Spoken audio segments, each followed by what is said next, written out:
एक दूसरे के दुख को देखकर अपने दुख को थोड़ा हल्का समझ कर सोचा बस हम सुखी हैं। जैसे एक व्यक्ति के 3 पुत्र थे, उनमें से एक की मृत्यु होगी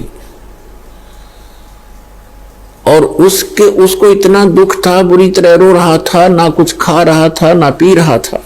तो शोक व्यक्त करने के लिए रिलेटिव, रिश्तेदार, कुल के लोग, गांव नगर के लोग इकट्ठे होते हैं।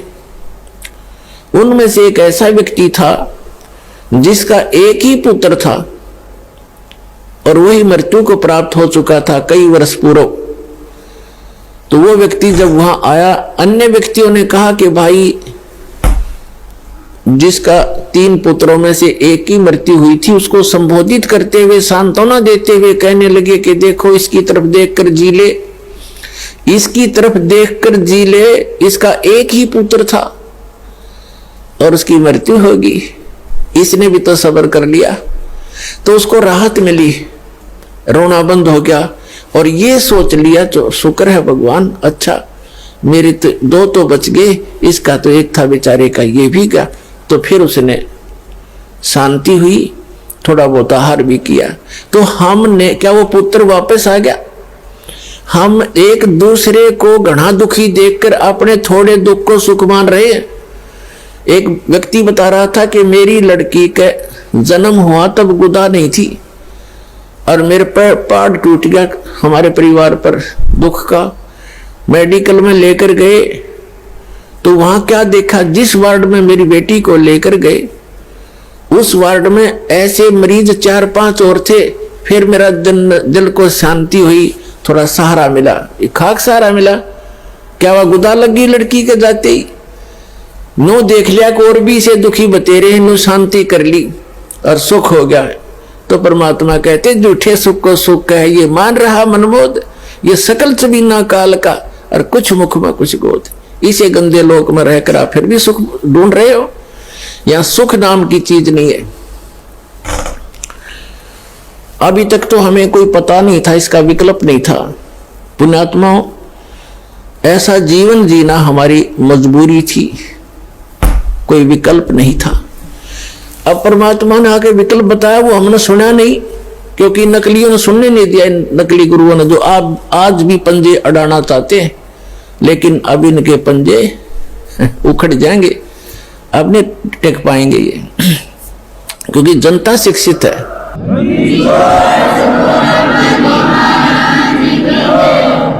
अब जो प्रसंग चल रहा है, परमात्मा कहते हैं झूठे सुख को सुख है, ये मान रहा मनमोद, ये सकल चबीना काल का कुछ मुख में कुछ गोद। तो वो हमारे पिता है कबीर परमेश्वर जी, वो हमारे लिए भटक रहे हैं। कबीर साहब कहते हैं मैं रो तू सृष्टि को, और ये सृष्टि रो मोहे। और कहे कबीर हमारे वियोग को ये समझ न सकता कोई। वैसे गरीबदास जी की वाणी है, कहे गरीब इस वियोग को समझ नहीं सकता कोई। कहने का भाव ये है कि हम उस सुखदाई भगवान की खोज में लगे हैं और उसकी खोज करते करते हम ऐसे अनाड़ी संतों के पास फंस जाते हैं, जिनको कह का पता नहीं, दाढ़ी मूछ बढ़ाकर लाल पीड़े कपड़े पहन कर ऐसे बैठ जाते हैं गुबन का। हमने सोचा बड़े विद्वान होंगे, बड़े पहुंचे हुए संत है। तो ये काल के दूत ठोर ठोर बैठा रखे इसने अपने, और भगवान आते हैं हम उनकी सुनते नहीं, क्योंकि उन काल के दूतों से गड़े प्रभावित हो चुके होते हैं। कोई 10 वर्ष से लगा है, कोई 20 वर्ष से, कोई 5 वर्ष से, वो सेट हो गया क्योंकि ग्रुप बन गया। उनकी सब एक जैसी विचारधारा है। उस विचारधारा से हटकर कोई ज्ञान सुनने को मिलता है तो हम विरोध कर लेते। दुर्भाग्य हमारा। ज्ञान को सुनना चाहिए, गहराई तक जाना चाहिए, निष्कर्ष निकालना चाहिए, फिर अच्छा लगे तो स्वीकार करना छोड़ देना चाहिए। पहले ही विरोध करने लग जाते हैं, झगड़ा ठान लेते हैं। ये क्रोथा कांड इसी का कारण था। इन दुष्ट लोगों ने अपनी दुकानें बंद होती देखकर ये जुल्म करवा दिया, झूठे प्रचार करवाया और 21 महीने तक इस प्रचार को बंद करा दिया। कीड़े पड़ा कर इसे व्यक्तियां का तुम्हारे सामने दिखा दूंगा ऐसे जालिम लोगों को। आप बुराई करें, अपने चंदा इकट्ठा करने के चक्कर में उन जनता से कोई लेना देना नहीं, कोई भाड़ में जाओ। और एक परमार्श का काम शुरू होता, परमात्मा ने आके शुरू किया था, उनका इतना विरोध करा दिया था इन नकली गुरुओं, ब्राह्मणों, ऋषि मंडलेश्वरों ने, काजी और मुल्लाओं ने, जीना हराम कर दिया था, लेकिन वो तो समर्थ थे, वो अपनी छाप छोड़ गए। उस समय ये अनमोल रत्न देगे हमारे को, सुख संवेद देगे, जो जिसके सहारे आज दास ऊपर उठ रहा है। और इसके विषय में बताया है कि और ज्ञान सब ज्ञान डी, कबीर ज्ञान सो ज्ञान, और जैसे घोड़ा तोब कायब करता चले मैदान। परमात्मा का ऐसा ज्ञान है, ऐसा निर्मल ज्ञान है, ये निर्मल करे शरीर, और ज्ञान सब मंडलीक है, ये चकवे ज्ञान कबीर। और ज्ञान तो मंडलीक है, सीमित है, डिविजनल है, अक्षेत्रीय है, और चकवे माने चक्रवर्ती, all round, complete in all respect, complete spiritual knowledge जो कबीर भगवान ने दिया है, वो ज्ञान चकवे ज्ञान, चकवे माने चक्रवर्ती ज्ञान है उस कबीर साहब का। ऐसा निर्मल ज्ञान है, निर्मल करे शरीर, और ज्ञान मंडलीक है, मंडलीक माने डिविजनल, अक्षेत्रीय, और ये चकवे ज्ञान कबीर, चक्रवर्ती ज्ञान है उस कबीर भगवान का, जो सभी सदग्रंथों में प्रमाण है। तो वो क्या बताते हैं, चारों युग में मेरे संत पुकारे, को के कहा हम हेल रे, हीरे माणिक मोती बरसे, ये जग चुगता ढेल रे। क्या बताते हैं कि चारों युग में जिन महापुरुषों को मैं मिला हूं, कबीर भगवान बताते हैं, क्योंकि चारों युगों में आते हैं भगवान परमात्मा हमारे पिता, और हमें सतमार्ग देना चाहते हैं। लेकिन ये काल के नकली दूत, ये झूठे गुरु परमात्मा के मार्ग में हमेशा बाधा बनते रहे।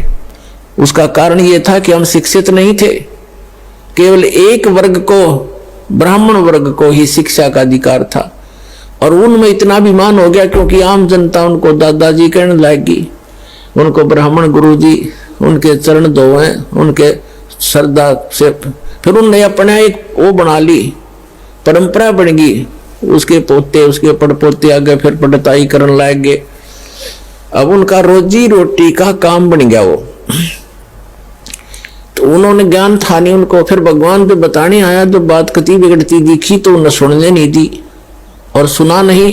तो इसलिए मालिक ने ये समय सिलेक्ट किया, क्योंकि जो यह शिक्षा है ये बहुत खतरनाक है, हानिकारक है मानव के लिए। इसमें आदमी बेईमान बनता है, निर्लज्ज बन जाता है। आप देख रहे हो, अब थोड़ी सी शिक्षा होगी, ठीक से नौकरियां मिल गई और बकवाद करने लग गए, फिल्मों में देखो कैसे बेहुदे पढ़ाने लगे, और चतुरता इतनी आ गई, भाई का भाई से प्यार रहा नहीं, माँ बेटे में आपस में खेचा तानी, बाप बेटे में खेचा तानी, भाई बहनों के मुकदमे कोर्टों में धक्के खा रहे। यह चतुरता और अभिमान लाती है ये शिक्षा, इसलिए भगवान ने इसको टच नहीं होने दिया अपनी प्यारी आत्माओं तक।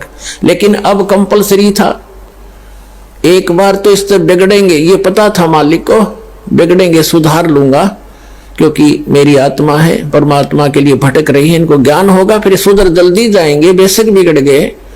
लेकिन ऐसे उपकरण बनवा दिए दाता ने, इंटरनेट के system, television system, projector system, ये मनुष्य की सोच नहीं हो सकती, ये भूल जाना आपके, ये मनुष्य बना देगा। ये पहले ना बढ़ाए, मनुष्य 4 लाख वर्ष 40 लाख वर्ष हो गए यही धक्के खाते ने। एक रेडू में, एक छोटी सी बैलगाड़ी में, और 6 खच्चर जोड़ कर, ये घोड़े जोड़ कर उसने घसीटे फिरा करते थे ईब तक। और अभी तक हमने देखा, किसान परिवार में जन्म था दास का, कोई ऐसा औजार नहीं था जो फसल को ढंग से समय पर निकाल ले। एक झाड़ बोझड़ा काट के, गेहूं को ऐसे डाल के, गेहूं को काट के उसको ऊपर बैलों समेत घुमाए जाया करते, 1 महीने में जाकर सेट होते थे। 100 मन गेहूं मुश्किल से निकलते थे। अरे 100 मन गेहूं काट दिए घंटे में, कट कट कट कट वो मशीन चल पड़ी। तो कहने का भाव ये है कि परमात्मा ने इसको कलयुग नाम दिया है, इसमें मशीनरी से काम चलेगा। या मशीनरी भगवान ने दिमाग दिया जीव को।